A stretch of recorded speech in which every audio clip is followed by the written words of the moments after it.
Hello everyone, and welcome to another episode of Awesome Albums with Awesome Andrew. 2020 has been a rough year for everyone. I'm just going to go ahead and say that.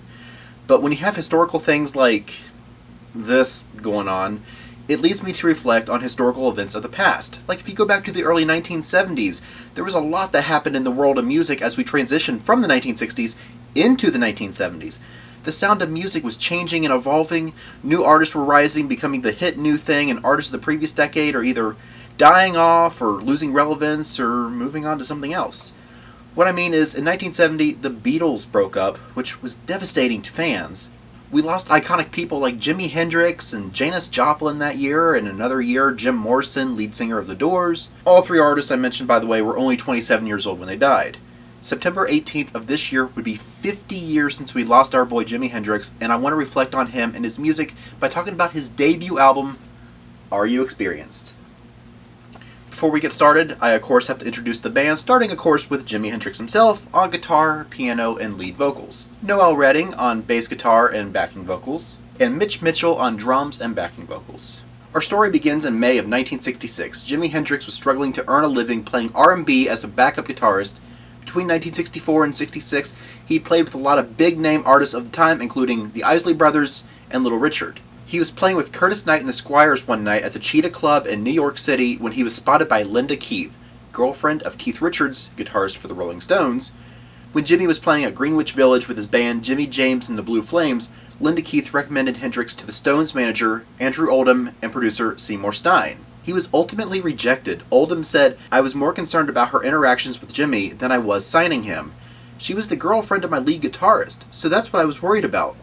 The part of me that did like the music could see that he was trouble, and I had enough trouble already with the Stones," end quote. She then tried Chas Chandler, former bass player who was leaving the Animals because he started showing more interest in managing and producing artists. Chandler liked the Billy Roberts song Hey Joe, was convinced that he can create a single if he finds the right artist. He was impressed with Jimmy's live version when he saw him and brought him to London on September 24th, 1966, and signed him to a management and production contract with himself and ex-Animals manager Michael Jeffrey. They started looking for other musicians to join Jimmy for their new band. Jimmy just so happened to be at the same building at the same time as Noel Redding, who was auditioning for the new Animals. Noel's knowledge of blues progressions impressed Jimmy. He said, "After a lot of tryouts, we had a jam and Noel Redding came around. He'd come to audition for the new Animals, and we happened to be in the same building. Noel likes nice, gutsy rock. I dug his hairstyle and it worked out perfect," end quote. While Noel was a lead guitarist, he was willing to switch to bass. Hendrix said, "I picked him because he could play anything on the bass," end quote. Next, they needed a drummer. Mitch Mitchell was the best drummer of about 20 that came into audition. The managers wanted to have the smallest band possible with the largest impact possible. Hendrix agreed. He said, "I figure that if you have a rhythm guitar player or even a lead guitar player, there's going to be some things that are going to slow the whole thing. Because you have to show them exactly what you want yourself as far as guitar comes in," end quote from Hendrix from a Crawdaddy magazine interview in 1968. In late October, after being rejected by Decca Records, they signed up for Track Records, a new label formed by The Who's managers Kit Lambert and Chris Stamp. This new band was called Jimi Hendrix and the Experience, or the Jimi Hendrix Experience. Noel Redding credits Jeffrey for the name. He said, "We all thought it was wild, but then we really were an experience," end quote. They began recording on October 23rd, 1966. The album was completed in 16 recording sessions at 3 different London locations. First at Day Lane Lay Studios, am I pronouncing that right? Unfortunately, Chandler had a limited budget, so he had to expedite the process by limiting the creative input from Redding and Mitchell. He explained, "I wasn't concerned that Mitch or Noel might feel they weren't having enough or any say. I had been touring and recording in a band for years, and I'd seen everything end as a compromise. Nobody ended up doing what they wanted to do. I was not going to let that happen to Jimmy," end quote. On that first day, the band completed 2 songs. It was speculated to either be Howlin' Wolf's Killin' Floor or Wilson Pickett's Land of a Thousand Dances, but Chandler decided they should use an Experience original for the B-side of the single. I know I don't normally spoil song facts here, but Stone Free was the first composed Experience song, written the very next day, recorded it on November 2nd, and released on December 16th in the UK. Chandler was dissatisfied with Day Lane Lay, so he took the advice of Kit Lambert and booked time at CBS. On December 13th, after taking a few weeks off the tour in Europe, the Experience met at CBS on December 15th to finish the rhythm tracks that were recorded from the previous session. The time at CBS was short-lived as Chandler had a falling out with Jake Levy, the owner. Chandler wanted to pay Levy after the album was completed, but Levy wanted the payment up front. Money problems continued for Chandler since Jeffrey was nowhere to be found. December 21st, they went back to Day Lane Lay with Dave Siddle as the engineer. However, there were noise complaints from people working and living in the area. Chandler explained there was a bank above the studio, and it was at the time when computers were just coming in. We would play so loud that it would foul up the computers upstairs, end quote.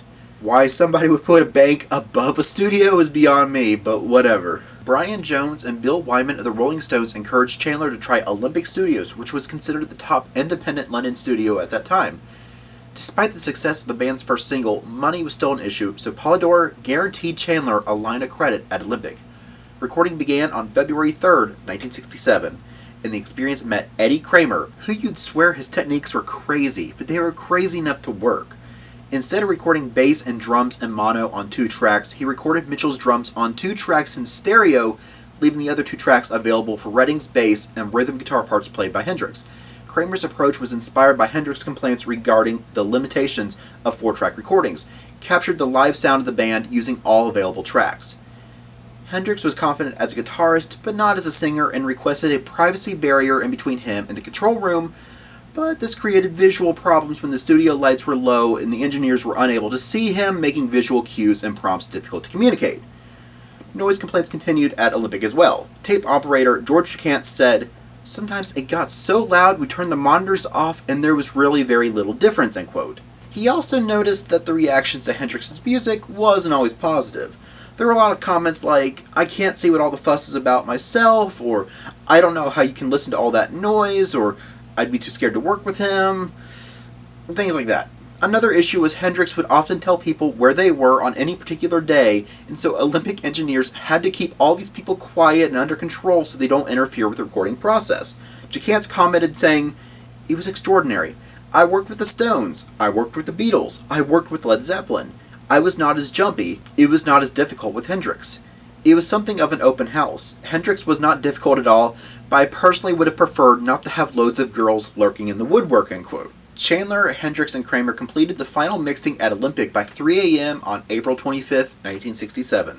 Chandler had agreed to audition the finished LP for Polydor's head of A&R, Horst Schmaltz. Chandler said, "As Horst started to put the needle on the record, I broke out in a cold sweat thinking, when he hears this, he's going to order the men in white coats to take me away." Horst played side 1 through and didn't say a word. Then he turned the disc over and played the other side. I started thinking about how I was going to talk my way out of this. At the end of the second side, he just sat there. Finally, he said, "This is brilliant. This is the greatest thing I've ever heard." Horst immediately became a supporter for the album and the band and started marketing and distributing it. The album was released May 12, 1967, although some sources say May 27th.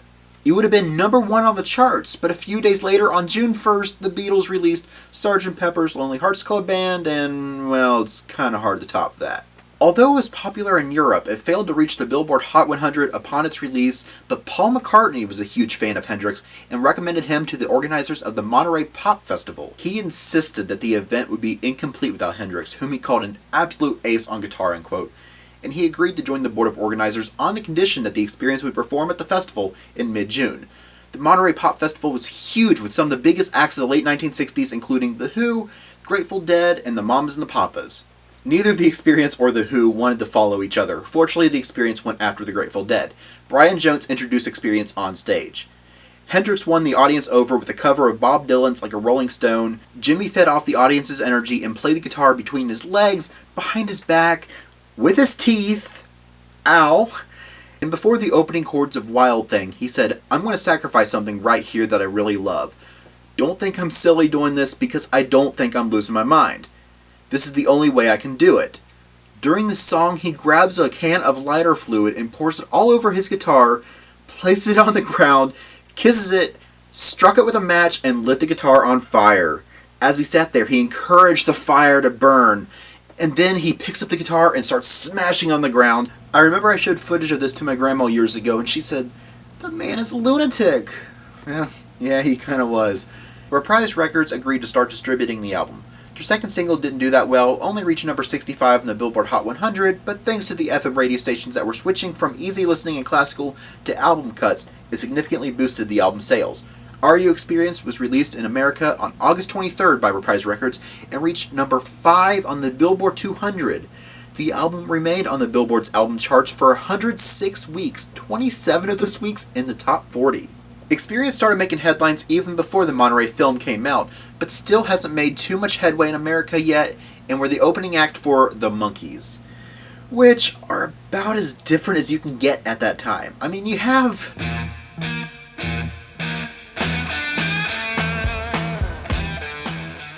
followed by... Hey, we're the Monkees, and people say we monkey around, but we're too busy singing to put anybody down. Jimmy said, "Oh God, that kills me. I'm so embarrassed that America be so stupid as to make something like that. They could have at least done it with a group that has something to offer. They got groups in the States starving to death trying to get breaks, and these fairies come up." Well, Jimmy, tell us how you really feel. The tour lasted 8 shows before the fans started chanting, "We want the Monkees," during his opening song, and was let off the tour. Music critic Lillian Roxon was traveling with the Monkees, and she made a fake press release saying the Experience was booted from the tour because the Daughters of the American Revolution complained to promoters that Jimmy's set was too erotic, and he was corrupting the morals of America's youth. While the story was completely false, it was printed anyway. Fortunately, that didn't hurt Hendrix's legacy at all. What a long story. Let's talk about the album cover. First, I want to talk about the UK version, which features Jimmy with a black cape, which was described as Dracula-esque, with the other 2 members sitting on each side of him. The cover was designed by Chris Stamp, and the photo was taken by Bruce Fleming. Chandler contacted Fleming based on the photographer's work with the Hollies, Dave Clark 5, and the Animals. So the photo was taken, and Stamp hired Alan Aldridge to design the sleeve's psychedelic lettering. Stamp said, "It's not a great cover at all. Hopefully we made up for that in all the other covers." Hendrix, though, hated the cover. So much that he requested a new cover for the American releases. So Carl Ferris came in to design it. Hendrix wanted something psychedelic. He requested Ferris because he liked the artwork on Holly's album Evolution. Ferris asked Hendrix to hear some more music for inspiration, so Ferris joined Hendrix in the studio for sessions for their second album, Axis Bold as Love. Ferris brought home the tapes for Experience and listened to them intently. His first impression was that it seemed so far out that it seemed to come from outer space, which inspired him to develop a backstory about a group traveling through space in a biosphere on their way to bring their unworldly space music to Earth.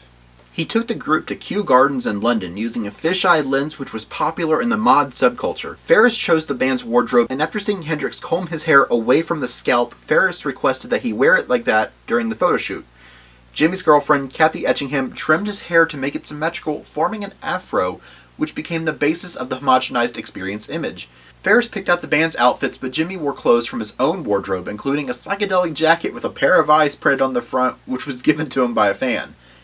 In an effort to focus on Hendrix's hands, Ferris shot the band from a low angle. Daylight started to fade by the time the band got there, so they came back the following day for another picture, but the first picture was used in the end. Ferris chose the cover's yellow background and its surreal lettering, and he intended for a textured gatefold jacket that Reprise, as a cost-saving measure, did not approve. The back cover of the American release is a simple black and white photograph of the band. There is a statement warning that what you are about to listen to is an experience, and you have been warned. I'd read it, but this video is long enough already. The UK version features more of a collage of photographs from the band with a short biography of each band member. Now then, let's move on to the music. The music part will be broken down into 3 sections. The first section will be the order of the songs from the American release of the album, followed by the songs featured on the UK version of the album. And then the third section will feature B-sides released on the album's singles. The album was re-released in 1997, featuring all these songs on one CD. The order of the song lineups still retained from the record version, with the 6 missing songs from that respective record added on at the end. Basically, same songs, same number of songs, different song order. Let us get started. The opening track of the American version is one of the 3 songs not included on the UK version. Jimmy wrote and first played this iconic riff on December 16, 1966 at his flat. Chaz Chandler was with him, and he told him to keep working on what he was playing, saying it would be the next single.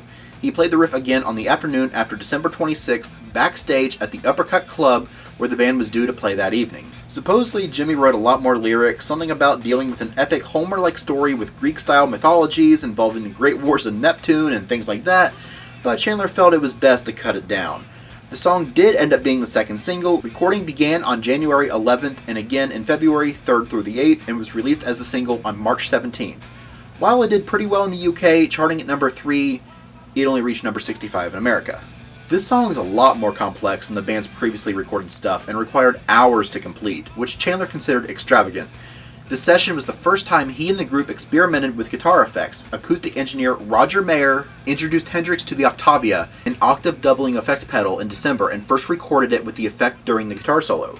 When Track Records set the master tapes for Purple Haze for remastering, they wrote on the tape box, "Deliberate distortion, do not correct." Whatever it is, that girl put a spell on me. Jimi Hendrix said the key to the meaning of the song lies in the line, "That girl put a spell on me." The song just progressed from there. It's got nothing to do with drugs. It's about this guy. This girl turned this cat on, and he doesn't know if it's good or bad. That's all. He doesn't know if it's tomorrow or just the end of time, for instance. He likes this girl so much that he doesn't know what he's in. A sort of daze, I suppose. That's what the song is all about, end quote. There's a few ideas of the song's origin. One origin came from his girlfriend, who recalled that he got the idea when he visited Speaker's Corner, and the sight of a placard that said, "Jesus Saves," triggered off a couplet. Purple Haze, Jesus Saves. Hendrix said the song was derived from a dream that I was walking under the sea. Another idea was that it came from a sci-fi story that he read that involved purple death rays. Some say it was from a magazine extract of Philip Jose Farmer's novel called Night of Light, which includes a passage of stars falling to pierce the purplish haze of the night sky. Whatever the origin is, it led to one of Hendrix's best-known songs and a highlight of psychedelic rock music in the 1960s, and even reaching number 17 on Rolling Stone's Greatest Songs of All Time list.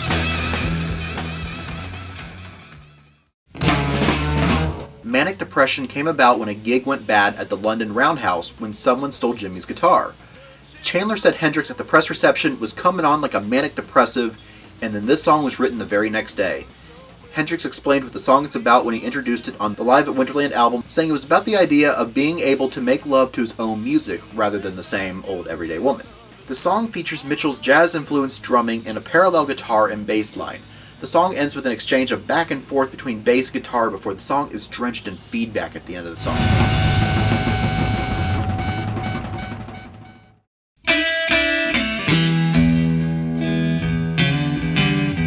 This was their first song recorded and their first song released as a single, released December 16th, 1966. Track Records was not yet operational, so their distributor, Polydor Records, issued the single with their logo. It reached number 6 on the UK charts in early '67, but failed to reach the Billboard Hot 100 in America. There was a fun story when it came to recording this song. Jimmy was playing, and Chandler asked Jimmy to turn down his amplifier, which started an argument. Chandler said, "Jimmy threw a tantrum because I wouldn't let him play his guitar loud enough.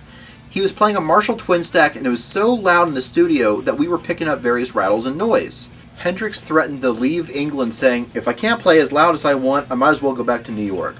Chandler pulls out Jimmy's immigration papers and passport from his back pocket, lays them down on the mixing console, and basically says, "Okay, then go."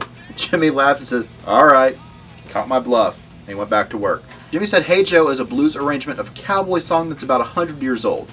It wasn't being played too much, but I really like it.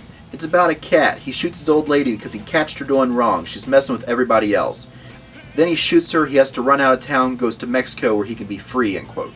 Jimmy liked to play the song in a downbeat, slower tempo, giving it a heavy and haunting quality. It is the only song on the album not written by Jimmy. Billy Roberts had the song copyrighted in 1962, and is another song not featured on the UK version. Lastly, the song was the last song that Jimmy performed at Woodstock, and since he was the last act, that means that this was the final song of the festival.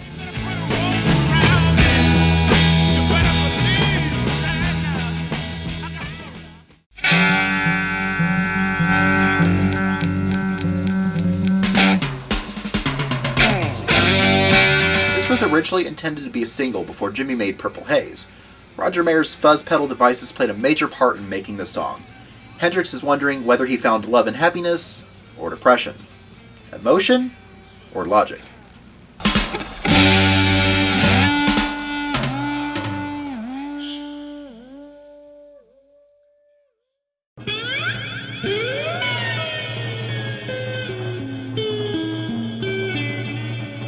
The intro feels like some psychedelic Hawaiian sliding chords, just really interesting. Waterfall, nothing can harm it all. There are a few interpretations to the waterfall in the song. possibly referring to Jimi's Cherokee guardian angel, the goddess of aquatic sanctuary, but it also could have been about his mother, who died when he was very young. It's a soft ballad that shows that while Jimi can make a hard rock song like Purple Haze, he also knows how to write a beautiful ballad too. Musicologist Keith Chadwick wrote, "This is a melodic, romantic composition that borders on the sentimental." Other reviews of this song agree that this is one of Hendrix's most beautiful songs.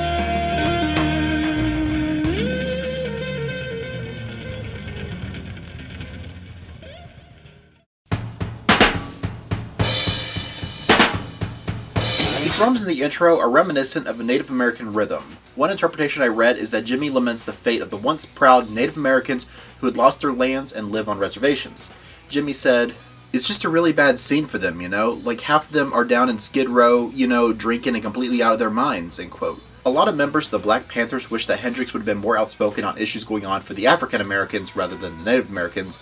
I mean, this is the 1960s we're talking about here. The song features a sound similar to the wah-wah pedal, but it wasn't made available yet. The first time we would hear the wah-wah pedal was on Cream's album Disraeli Gears, released in November.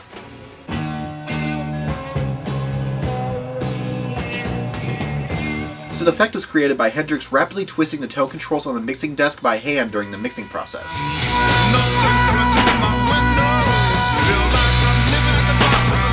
These lyrics could refer to his first flat he occupied in London above a pub in Soho. He painted the walls black and bought thick black satin curtains. I'm almost thinking of a Rolling Stones song here. I see a red door and I want it painted black. Lyrically, the song is a take on the psychedelic state of mind and the feeling of acid-magnified depression, and has been labeled a freak-out song.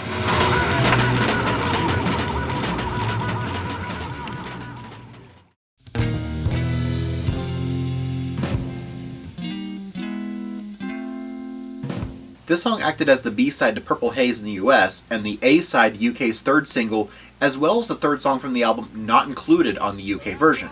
Chandler estimated they spent approximately 20 minutes on the completed rhythm track. The song was written after an argument with Kathy Etchingham, prompted by remarks about her terrible cooking. Apparently the argument led to her throwing plates and pans across the kitchen floor of their flat before storming out to spend the night at Eric Burdon's house. Etchingham said that he was too proud to apologize, but he did present her with the lyrics of the song, and Mary is her middle name. You can hear happiness staggering on down the street. This line and the broom sweeping up broken pieces of yesterday's life refer to this fight and the broken plates and everything in their flat. But it's also possible that he may have written the first draft for a previous girlfriend. He said it was not about one or any person. Mary Washington claimed that she had seen the words, "Somewhere a queen is weeping," in a poem he wrote for her. The lyrics of the song have been described as a song that Bob Dylan would have written when he first started out.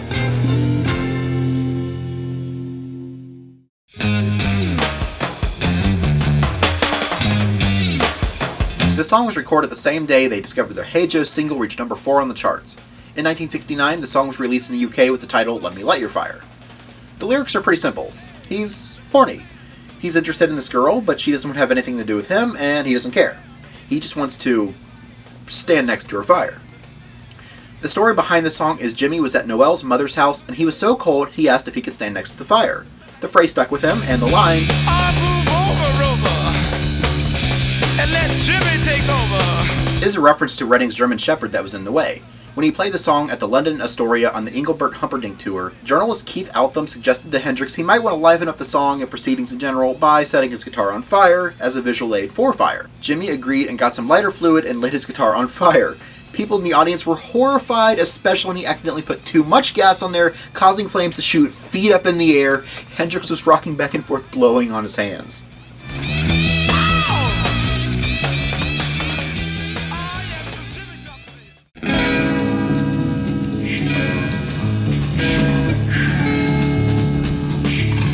This is a pretty trippy song, which, fun fact, is spelled differently on the UK version with the number 3 third stone instead of third spelled out. The song starts off with some slow-speaking dialogue.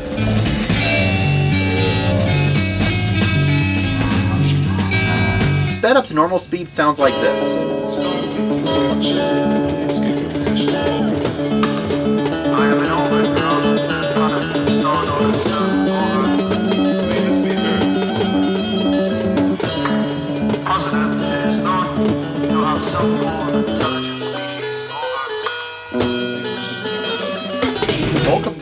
during the April 10th sessions where they edited the dialogue segments which were slowed down and mixed into the song.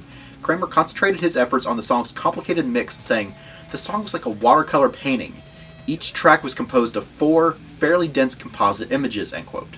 The sound effects were made by Hendrix moving the microphone to alter the sound of his whispers and breathing. In preparing the final mix, Kramer experimented with the track's sound imaging or instruments placement, but was limited to existing technology. Chandler co-claimed responsibility for inspiring the song. He said it was most likely based on a story called Earth Abides by George R. Stewart. All the world wonders me with your majestic, superior cackling hand. Basically, the alien finds a chicken and thinks it's the superior life form on the planet. That reminds me a lot of the beginning of the video game Destroy All Humans. The alien at the beginning lands next to a farm and starts talking to a cow that's there and is struggling to understand the cow's language and thinks it's a superior life form on the planet. I think I got that right. It's been years since I played that game. Never hear surf music again. This was strangely prophetic. This just so happened to be around the same time that the surf rock sound was being phased out of music. Ironically, in 1970, Jeffrey committed Hendrix to do the soundtrack for Rainbow Bridge, and his music can be heard during surfing scenes with David Nuhiwa and others. Dick Dale, who is known as the pioneer of surf music and the king of the surf guitar, claims he met Hendrix in 1964 in LA, believed the mention of surf music was Hendrix's way of encouraging his recuperation when Dale was seriously ill. Whether or not that's what the line is about, we'll never know, but it makes a great story at least.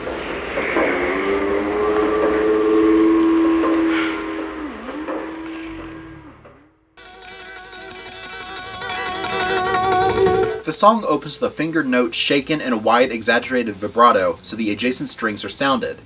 After the amplifier is allowed to feedback, Hendrix slides down to the rhythm figure, which uses a dominant 7th sharp 9th chord, a jazz and rhythm and blues style chord which is often referred to as the Hendrix chord. This is the opening song to the UK version with a slightly different spelling without the E in Foxy. Engineer Mike Ross recalled the impact of Hendrix Marshall stacks, saying, "It was so loud you couldn't stand in the studio. I'd never heard anything like it in my life," end quote. When Ross asked Hendrix where he would like the microphone placed, Jimmy replied, "Oh man, just put a mic about 12 feet away on the other side of the studio. It'll sound great." Ross did it and later said was absolutely vital to the uniquely powerful experienced sound. The song, as you can imagine, is about sex. The short riff building up is interpreted to be building up to an orgasm, I guess. The she in the song has been interpreted to be about Jimmy's guitar, nicknamed Electric Lady, which makes the name of their third album, Electric Ladyland, make sense now. It's also been interpreted to be about Heather Taylor, who later marries The Who's Roger Daltrey. Lithophane Faye Pridgeon, who was Jimmy's girlfriend in the mid-1960s, has been another possible inspiration for the song. I said, lady, here I come, baby. I'm coming to get you. The song has a false ending, and then Jimmy says he's coming to get us, giving us another almost minute of the song.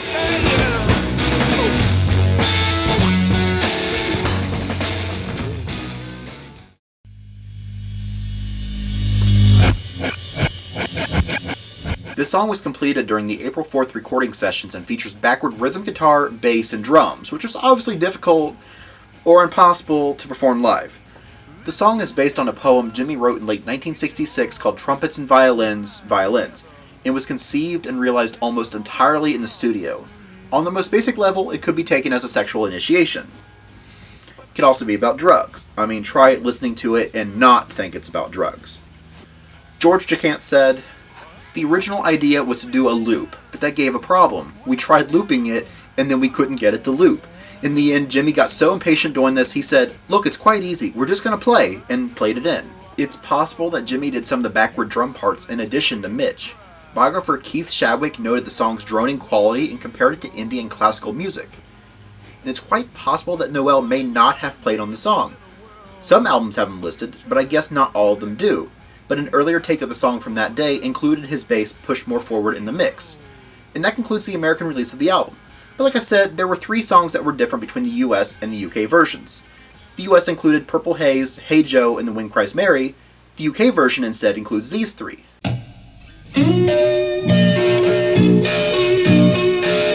This was the 5th and final song recorded at CBS Studios. Stereophonic wasn't popular yet among music fans, so these recordings were mono mixes. Mike Ross explained, "Back then, mono was king. All the effort went into mono," end quote. The song came about from the last 15 minutes of the December 31st session. Noel played rhythm guitar on the track, playing the bass line. Jimmy played through one take as a reference. Redding said, "I had borrowed a terrible old hollow body electric guitar from someone at the studio because I'd like to play along on rhythm guitar to familiarize myself with the sequence. Not quite at home on the bass yet," end quote. This was a common song Jimmy played at concerts. It was inspired by a blues song he played earlier in his career as a sideman. Music critic Charles Shaar Murray described a song he called California Night, which Hendrix performed with Curtis Knight and the Squires as a dead ringer both in structure and mood for his 1967 perennial Red House. It was originally recorded by Albert King in 1961 as Travelin' to California. It's a slow blues song with lyrics that follow the common blues theme of a ramblin' man and his lost love. It's sometimes identified as Every Day I Have the Blues. Both songs use the verse Nobody Loves Me. The intro of the song sounds like it was inspired by Robert Johnson.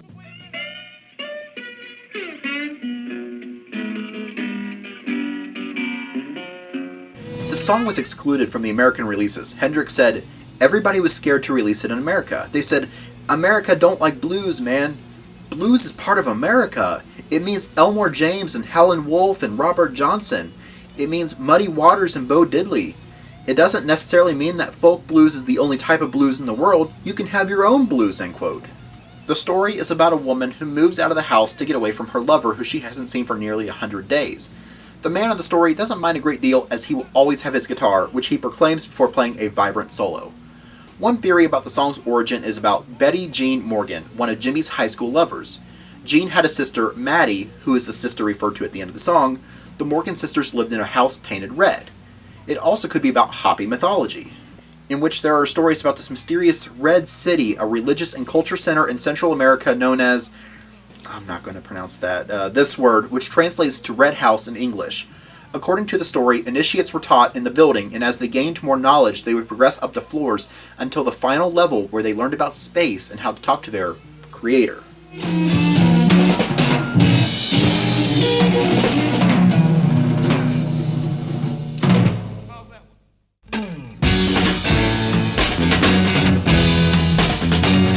The demo for this song was recorded the same day as Stone Free. It was one of the first songs they ever recorded. The song suggests a theme of repressed emotions and the inability to communicate, which often leads to the downfall of relationships. The song ends pretty abruptly as if, and this isn't my interpretation, the musicians despairing at the errant female Hendrix is trying to get through have downed their instruments in disgust.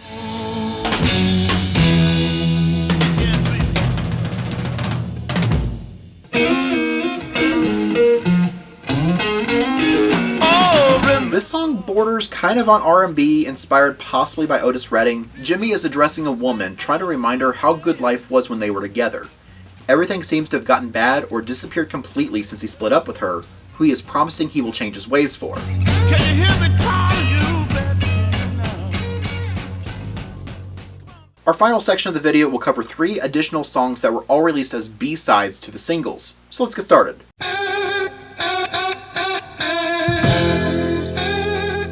The opening chords have an early Deep Purple feel to them.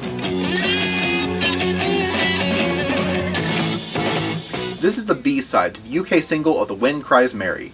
Lonnie Youngblood, American saxophonist and bandleader, best known for working with Jimmy early in his career, said, "First of all, you gotta remember he was a wanderer. Jimmy traveled light. Jimmy traveled with his guitar in a bag and his clothes in another bag. Jimmy wouldn't stay around," end quote. Yes, I'm aware of the different spelling for Jimmy. That's exactly how the quote was written, and I didn't want to change it. Speaking of misspellings, the misspelling of child is intentional. It was to mimic Jimmy, who didn't pronounce the end of the word. We would see the same type of spelling used on Voodoo Child and Voodoo Child's Slight Return on Electric Ladyland. Jimmy sings in a third person about hitting the road, guitar swung across his back, longing to see the world and evade the discipline of his father, who deplored him pursuing a career as a musician. Life on the road wasn't always as carefree as he made it sound. He said, "Guys would get fired in the middle of the highway because they were talking too loud on the bus or the leader owed them too much money." End quote from a 1969 Melody Maker interview.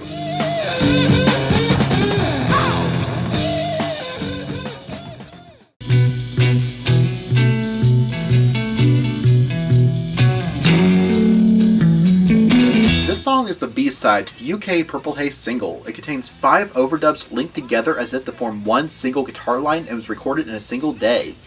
The lyrics could reflect Hendrix on a subconscious level of fear of commitment.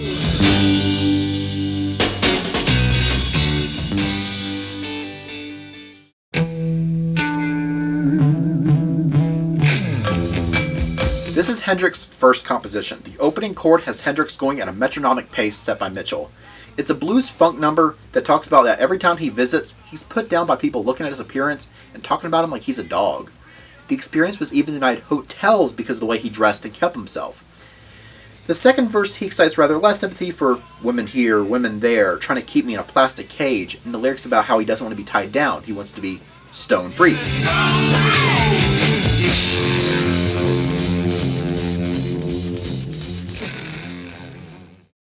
And that concludes all the songs featured on their first album. This is one of the strongest debut albums by any artist. Is it the best one? I don't know, I'll need to look into that. But it's still a very strong first album. Rolling Stone ranked it at number 3 on their list of best debut albums of all time, saying it is the LP that established the transcendent promises of psychedelia, stating every idea we have of the guitarist as groundbreaking individual artist come from this record. And number 15 on the 500 greatest albums of all time, and praised Jimi's exploitation of amp howl and characterizing his guitar playing as incendiary, historic in itself. It was an immediate success, selling more than 1 million copies in just 7 months. The UK BPI certified it gold for selling over 100,000 copies, and the US RIAA certified it 5 times platinum for selling over 5 million copies, which is amazing. This has been Awesome Andrew telling you that Jimi Hendrix Are You Experienced is an awesome album. I hope to see you in another video.